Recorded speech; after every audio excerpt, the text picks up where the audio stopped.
আজকের video class 3 Bangla বই থেকে রাজা উশিনরের গল্প। তোমাদের মধ্যে কেউ একজন কমেন্টে জানিয়েছিলে যে রাজা উশিনর থেকে প্রশ্ন উত্তর করতে, তাই এখান থেকে আজকে প্রশ্ন উত্তর। তো সবার প্রথমে চলো পড়ে নিই। তোমরা এর আগে যে টেক্সটগুলো পড়েছো সবগুলোতেই কিন্তু লেখকের নাম রয়েছে। এখানে দেখো কোনো লেখকের নাম নেই, এটা পুরাণের কাহিনী অবলম্বনে, অর্থাৎ আমাদের যে পুরাণ রয়েছে ভারতীয় সাহিত্যের পুরাণ, ধর্মীয় যে গল্পকথা, সেই পুরাণের কাহিনী অবলম্বন করে রাজা উশিনরের গল্পটি লেখা হয়েছে। চলো এটা আমরা পড়ে নিই। শিবি রাজ্যের রাজা উশিনর, তার রাজত্বে প্রজারা সকলেই সুখী, কারো কোনো অভাব নেই, অভিযোগ নেই। একবার উশিনর এক যজ্ঞ শুরু করলেন। এই যজ্ঞ শেষ হলে তিনি যা চাইবেন তাই পাবেন। এতে স্বর্গের রাজা ইন্দ্রের ভয় হলো, পাছে উশিনর স্বর্গরাজ্য চেয়ে বসেন।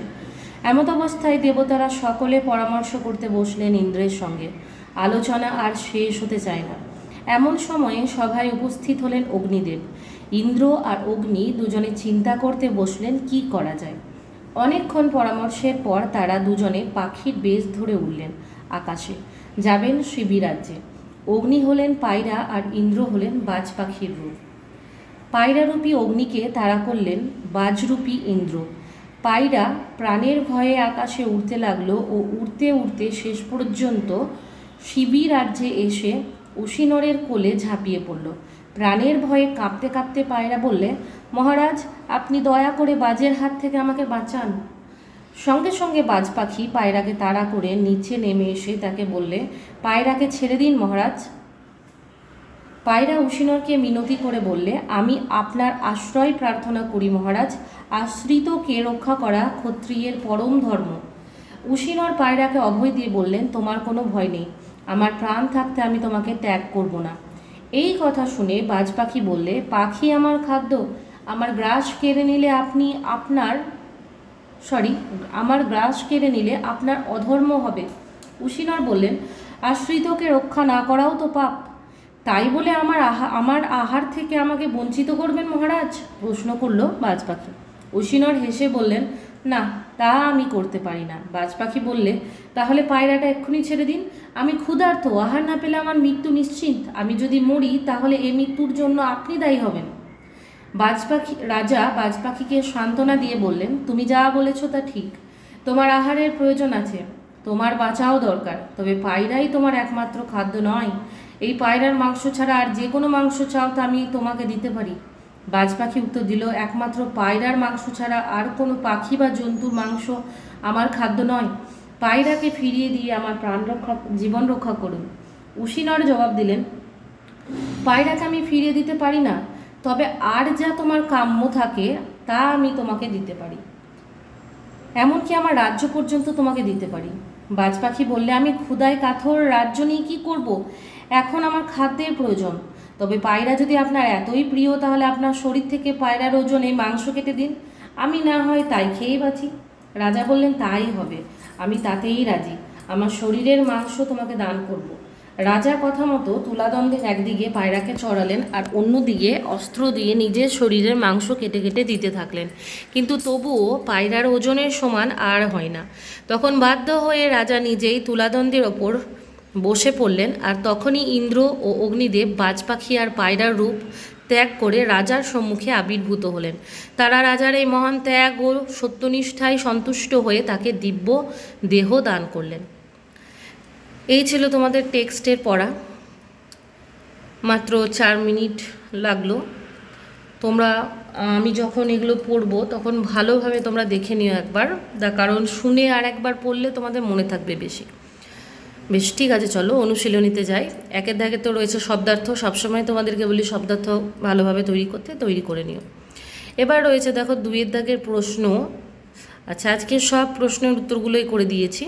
তো চলো যে অ্যাপে তোমাদের প্রশ্নের উত্তরগুলো টাইপ করা আছে সেই অ্যাপে যাই, তারপর আবার ভিডিও শুরু করছি। বেশ, এবার তোমরা প্রশ্নের উত্তরগুলো দেখে নাও। 2-এর দাগের কী রয়েছে, নিচে প্রশ্নগুলির উত্তর দাও। দেখো তোমাদের বইয়ে রয়েছে 1, 2, 3 করে, আমি সুবিধার্থে ক, খ করে নিয়েছি, তোমরা প্রশ্নগুলো একই মিলিয়ে নিও। কয়ের দাগের প্রশ্ন দেখো, উশিনর কে ছিলেন? শিবি রাজ্যের রাজা ছিলেন উশিনর। খ ক্ষয়ের দাগে দেখো তিনি কেন যজ্ঞে বসেছিলেন? মনস্কামনা পূরণের আশায় তিনি যজ্ঞে বসেছিলেন। গয়ের দাগে দেখো দেবতারা এই যজ্ঞকে কেন ভয় করছিলেন? দেবতারা এই যজ্ঞকে ভয় করছিলেন কারণ যজ্ঞ শেষে উশিনর স্বর্গরাজ্য চেয়ে বসতে পারে। 4 নম্বর প্রশ্নের উত্তর দেখো, ইন্দ্র এবং অগ্নিদেব কিভাবে যজ্ঞ পণ্ড করার পরিকল্পনা করেন? যজ্ঞ পণ্ড করার জন্য ইন্দ্র ও অগ্নিদেব 2 পাখির বেশ ধরে আকাশে উড়ে উশিনরের পথে রওনা দেন। তারপরে প্রশ্নের উত্তর দেখো, ক্ষত্রিয় রাজার ধর্ম কি হওয়া উচিত? আশ্রিতকে রক্ষা করা ক্ষত্রিয় রাজার ধর্ম হওয়া উচিত। ঠিক আছে। 6 দাগে দেখো বা 6 নম্বর প্রশ্নের উত্তর, রাজা উশিনরের সত্যনিষ্ঠার কোনো পরিচয় পাওয়া যায় কি? আচ্ছা, এখানে একটা জিনিস বলার, এখানে প্রশ্ন করার ধরন দেখে মনে হচ্ছে যেটা হ্যাঁ বা না উত্তর চাইছে, কিন্তু কয়ে দীর্ঘই কি দিয়ে এখানে কিন্তু কোশ্চেনটা একটু অন্যরকম হয়ে যাচ্ছে। যে যদি এটা কয়ে হর্ষই কি থাকতো তাহলে আমরা হ্যাঁ বা না দিয়ে উত্তর দিয়ে ছেড়ে দিতাম, কিন্তু এখানে যেহেতু কয়ে দীর্ঘই কি রয়েছে তার মানে আমাকে পূর্ণ বাক্যে উত্তর দিতে হবে। ঠিক আছে, মানে কয়ে হর্ষই কি দিয়ে থাকলে হ্যাঁ বা না দিয়ে তোমরা উত্তর লিখবে, আর কয়ে দীর্ঘই কি থাকলে পূর্ণ বাক্যে উত্তর দিতে হবে। তাহলে দেখো উত্তরটা, হ্যাঁ, রাজা উশিনরের সত্যনিষ্ঠার পরিচয় পাওয়া যায় কারণ শেষ অবধি আশ্রিত পায়রার প্রাণ বাঁচাতে তিনি নিজের প্রাণের পরোয়া করেননি। 7 নম্বর প্রশ্নের উত্তর দেখো, রাজা উশিনরকে তোমার কেমন লাগে? রাজা উশিনরকে আমার ভালো লাগে কারণ তিনি যেমন একজন ধার্মিক মানুষ তেমনই পরম দায়িত্বশীল যথার্থ ক্ষত্রিয়। তারপরে প্রশ্ন দেখো, তিনি কেন দিব্য দেহ ধারণ করলেন? আশ্রিত পায়রাটিকে বাঁচানোর জন্য যখন তিনি নিজেই তুলায় চড়ে বসলেন তখন অগ্নি ও ইন্দ্রদেব তাদের নিজের রূপ ধারণ করে তার এহেন ত্যাগ এবং সত্যনিষ্ঠার জন্য আশীর্বাদ স্বরূপ দিব্য দেহ প্রদান করলেন। নেক্সট প্রশ্নের উত্তর দেখো, ইন্দ্র ও অগ্নি পাখির রূপ ধারণ করলেন কেন? রাজা উশিনরের যজ্ঞ মায়া বলে পণ্ড করার উদ্দেশ্যে ইন্দ্র ও অগ্নি পাখির রূপ ধারণ করলেন। 3 দাগের প্রশ্নগুলির উত্তর লেখো। প্রথম প্রশ্ন, মহারাজ আপনি দয়া করে বাজের হাত থেকে আমাকে বাঁচান। বক্তা কে? তার প্রকৃত রূপ কি? মহারাজ কাকে বলা হয়েছে? কোন ঘটনায় বক্তা রাজার কাছে প্রাণ ভিক্ষা চাইছিল? প্রথম প্রশ্নের উত্তর দেখো। প্রশ্নে উদ্ধৃত অংশটি রাজা উশিনর গল্প থেকে নেওয়া হয়েছে। উক্তিটির বক্তা একটি পায়রা, তার প্রকৃত রূপ হলো অগ্নিদেবের রূপ। পরের প্রশ্নের উত্তর দেখো, এখানে রাজা উশিনরকে মহারাজ বলা হচ্ছে। তারপরে প্রশ্নটার উত্তর দেখো, রাজা উশিনর, আচ্ছা এখানে উশিনর বানানটা একটু দেখে নিও তালব্য দিয়ে। রাজা উশিনর যজ্ঞ শেষে স্বর্গরাজ্য চাইতে পারে এই ভয়ে তার যজ্ঞ পণ্ড করার উদ্দেশ্যে দেবরাজ ইন্দ্র বাজ পাখির রূপ ধারণ করে পায়রারূপী অগ্নিদেবকে তাড়া করে। এই ঘটনায় অগ্নিদেব পায়রার রূপে রাজার কাছে প্রাণ ভিক্ষা চাইছিল।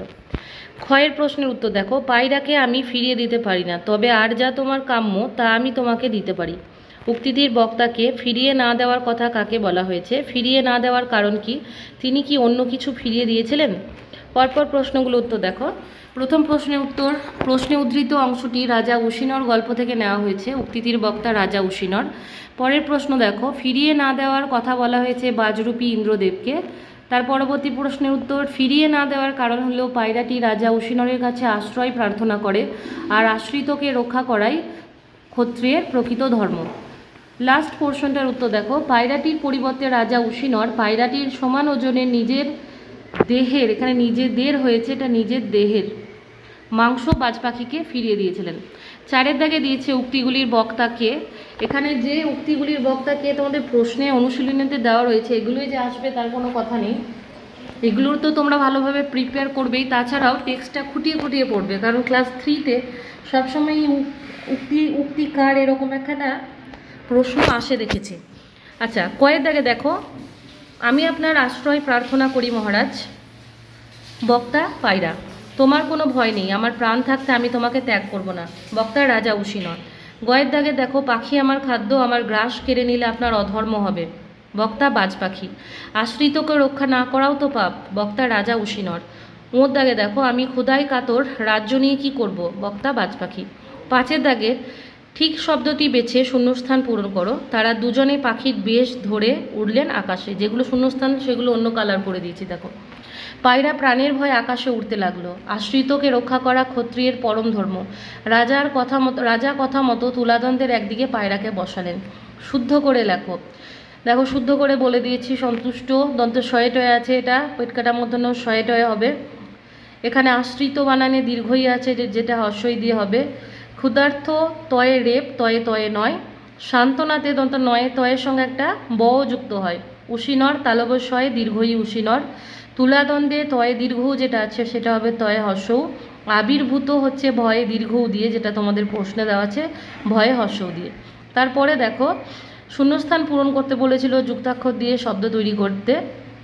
প্রথমটা হবে সম্পদ, তারপরেরটা হচ্ছে আরব্ধ, তারপরে হচ্ছে সন্তুষ্ট, তারপরে রয়েছে জঙ্গল, পরেরটা বিহঙ্গ, সমাপ্ত, সঙ্গম, আপ্ত আর আগন্তুক।